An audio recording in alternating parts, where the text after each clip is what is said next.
Yeah. If I die tomorrow, I hope you hear these words. I ain't here to flip no birds or sip no syrup. Hope the future generations can get this urge. Stay woke, youngin', and avenge these nerds.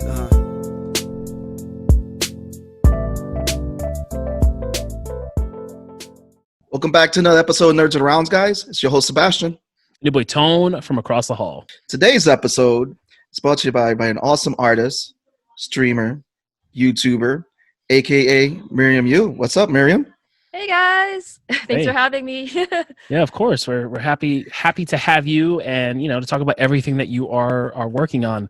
But I have a bit of a question. Something about 2017. Why do you like Naruto? Ooh. Oh man, wow! That's such a big question. I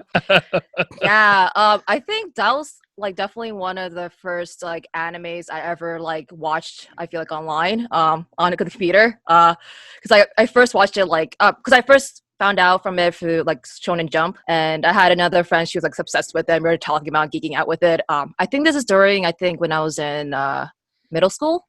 So around that time, actually, it wasn't even in English. They just want English dubbings for it either. So I just loved how they're all ninjas. And just the style. I loved the story behind every character, especially Naruto. I could really relate with him just being that outcast. Really relatable. And the fight scenes are awesome. So yes, they definitely are. And I know I know for me, I think I was probably getting around at the same time you were, because my dad got the DVDs before I went to America, and that was 2003. I would say 2003, 2004, because I was a freshman, I think, in high school when I started watching it. But the reason why I ask you is just because going down the rabbit hole of your YouTube, I saw that you were in Washington Square Park and you were talking to folks during the Naruto Run 2017. Yeah. So was that just kind of, you were just bored and you wanted to go down there and film it? Was there a reason why? Just to kind of do it for the YouTube? What was that like? Yeah, so I think around that during 2017, that was when I was more serious with YouTube, and I wanted to make more content and more intentional with it. So I noticed with the Naruto one, people were just doing that, and I was like, oh, why not just interview people and talk more about it and get more connected with the community. For those who are meeting you for the first time, though, Miriam, tell us your backstory. What made you want to become an artist, and how did you get involved with streaming and YouTube? Yeah, with terms of artists, I always drew when I was young. I just drew some characters. I think definitely watching anime definitely influenced the crap out of me. My first anime was Sailor Moon. So I really Sailor Moon, and then I think I was watching a lot of Toonami back then too. I really liked their pretty eyes, so I would draw a lot of characters with the pretty eyes. Yeah, I was in love with it. I just did it for fun. I kept drawing, made some short mangas for myself out of it. But I guess I never really thought of it. I could do this as a profession, or something for career wise, because especially being in an Asian household, a lot of Asian parents would think that a professional job or for a career you should just do business or medicine or nothing related to art. They always discourage doing art.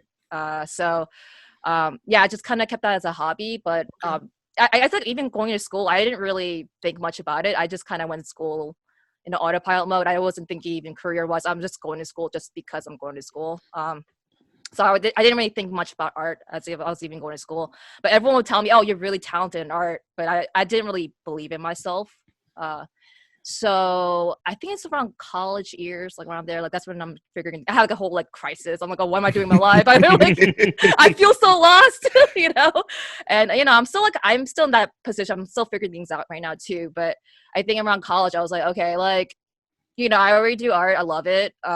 And I realized even with anime and stuff, the whole geek culture, that's been I feel that's been growing and that's been normalized, because back then that wasn't normalized at all. I actually at all.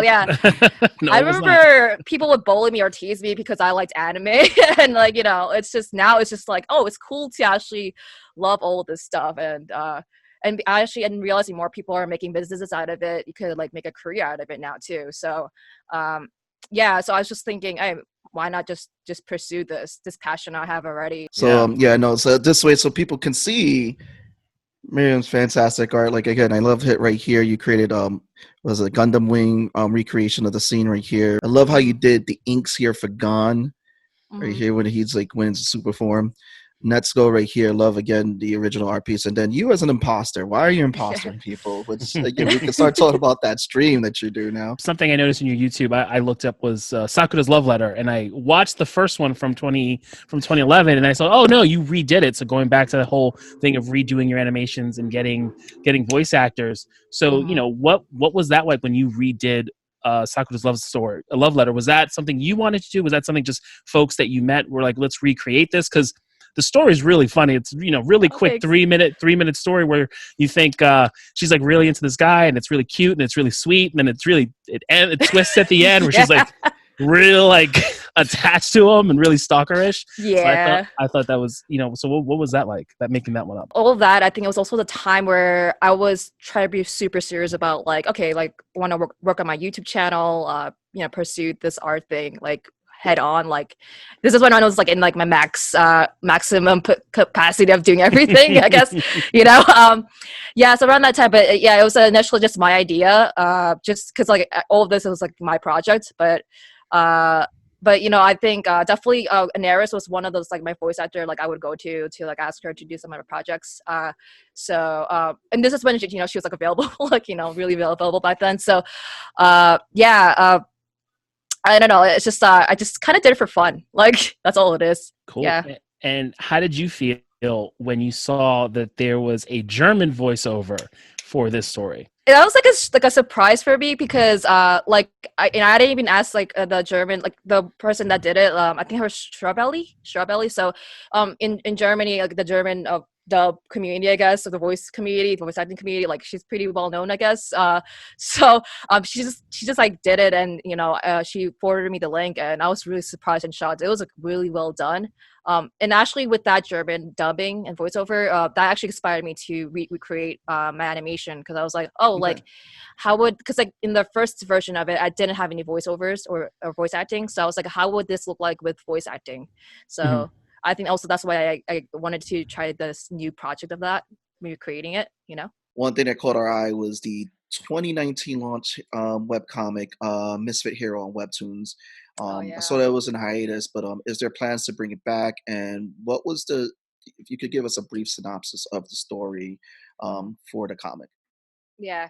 Definitely for the comic, I'm trying to bring it back, but I'm just like, to be honest with you, lazy about it. But yeah, definitely something. It's a very personal story for myself, and I've been working on it since like college. Because like my professor had like a little project for us to, she was like, "Oh, create your character," and it started from this kid, which the main character, his name is Jack.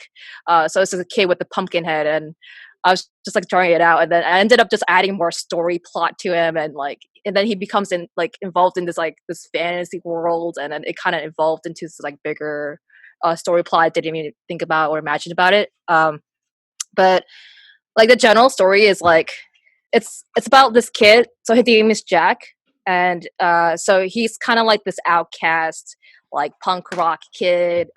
He hates life. He's super antisocial, and but like he ends up like he gets confronted by this like magical evil wizard, like ice wizard guy, and he turns his head into a pumpkin, and apparently he's this chosen hero for this fantasy world that he doesn't know of. And so what's end up happening is like later on he ends up going to that fantasy world. He travels over there because he wants obviously his head back, back to normal. Yeah. And as he's going there, like he kind of also goes into different adventures, meeting different like heroes similar to him, but they also have their own like, I guess, baggages and like their own like things that they have to work with, and he kind of helps him along the way. So like that's just like the story behind that. Just he meets a lot of like misfit heroes, and that's like what this title is. And then they're supposed to like save the world from that evil ice wizard. So I just gotta go back to your stream and streaming games. So first of all, I want to know, what is the most difficult game that you had to play during your stream, and what has been your most favorite game to play with your friends during streams? the most difficult so far, Well, I streamed it before, but if you guys know the game Hades, Yeah. yeah, Who yeah, doesn't? Who doesn't know about the game yeah, Hades at this point? It's yeah, all over. It's all over the place. yeah. That's all. God, I keep dying. I keep dying. That's also what you usually hear about Hades. That you Yeah, keep yeah, that's dying. part of the game process. You had to die to like Yeah. further, go. I think also it comes to playing games with my friends. Definitely Among Us. I think that's like I have some really interesting, fun content with that. Among Us has definitely been the 2020 hit. Yeah, Just watching it's how people. a lot of people got through 2020 was Among Us. So the sleeper heat Among Us that has been out for a while, but all of a sudden just started growing in crazy popularity. You remember Yeah. how Monopoly they said that would test your friendships? Among Us. Oh yeah, definitely. If you could just tell us a little bit about some of the activism pieces you do. I know you did Oh yeah. that Black Lives Are Precious shirt, the shirt for the Black Lives Matter. You tell us a Mhm. little bit about that creation, and what inspired you to do it, and also is there a specific reason why you have it written in Korean? So it actually started from a friend named her name is Yuna. Mhm. She pitched the idea for me because yeah, definitely for me, like I definitely wanted to help out with the cause or like contribute my voice into that too. I always felt like we were discussing even in the Asian community, like in terms of Black Lives Matter, I feel like a lot of the Asian people were very silent about it. They don't really talk much about it. So my friend Yuna, she wanted to make a piece specifically for like the Korean community to like create more discussions about it. So uh, so she was pitched me at that idea. She actually translated that Black Lives Are Precious, and which is pretty interesting because it's not just Black Lives Matter, but it's just Black Lives Are Precious. She was very intentional with the translation Mhm. actually. So she pitched the idea if I could like make a logo or a design for it. And I was like, I was like, yeah, I'm on board for that because it's like something like for it's good for the whole community. So I thought of it's like because like in Korea like there's like a whole calligraphy type of aesthetic they have. So I was Mhm. like, oh, maybe something make kind of like edgy or like make calligraphy very good or whatever. Like I just make something out of that. Uh, and it's interesting because I like I'm not really good with like typography. I'm not good with like writing, so I was just like, but I just kind of did it anyways. I posted it up on my Instagram. I like at first I hashtag the crap out of it, so I wanted people to know, oh, this is a design we could use to promote more conversations about Black Lives Matter, and even for the Korean community, I wanted to like I don't know. For me personally, I wanted my community of the Korean people to like really know, hey, like this is like important to know and to know like this is going on. Yeah. Um, yeah. So even like I like hashtagged it in Korean also because it's interesting because like I even Korea they also protested for the Black Lives Matter, which is pretty Oh, cool to see. nice. Yeah. Yeah, it was Didn't really know that. awesome. Yeah. So this one TikToker who was Korean, she put it on her TikTok and she has a pretty good following. And she was saying like how like she's like I love how Koreans do something for the Black Lives Matter. And she promoted the design, and it got a lot of attention. And so from that, like a lot of people like noticed our logo, our design, and then later on even TikTok. So I know even TikTok you could do like different things with that too. Like this black man, he also like he kind of reacted to it. He took her TikTok and reacted to it, which is really like oh man, it really it really like it got me the feels because he was like tearing up when he read it because what it meant was Black Lives Are Precious, but specifically with the wording of it, which I didn't know, but my friend intentionally did it, and the person in TikTok she like translated it more into that word. It was more like oh, it's actually like something precious, like worth defending, and I think like seeing him react to that and really like touched him, and even like seeing more of the comments from like different people from the Black community, they're like this really touched me, man, I love this, and like that like blew up too, like so like people are coming to my Instagram feed and they're like hey, like I want this as a t-shirt, and they kept like bugging me about it, hey, I want this as a t-shirt. And I was like oh man, I was with my friend Yuna, we're like oh my god, we didn't expect this like to blow up like this at all, like we were just like, and it was interesting because like we intentionally just wanted to like reach out to the Korean community, but I didn't Mhm. expect it to even reach out to the Black community either. I didn't. We were like, oh wow, this is like crazy, you know. So once like they kept like bugging us, hey, like make a T-shirt, make a T-shirt. I want this as a T-shirt. I want a sticker out of this. So yeah, we ended up making a whole campaign out of it, and yeah, obviously like we didn't want any profits from it because it's like, yeah, we wanted like to donate for the cause of that. From one anime fan to another, if you could pick your 5 top favorite characters to form your own anime Avengers, who are you Jesus going to pick? Christ. Oh my gosh.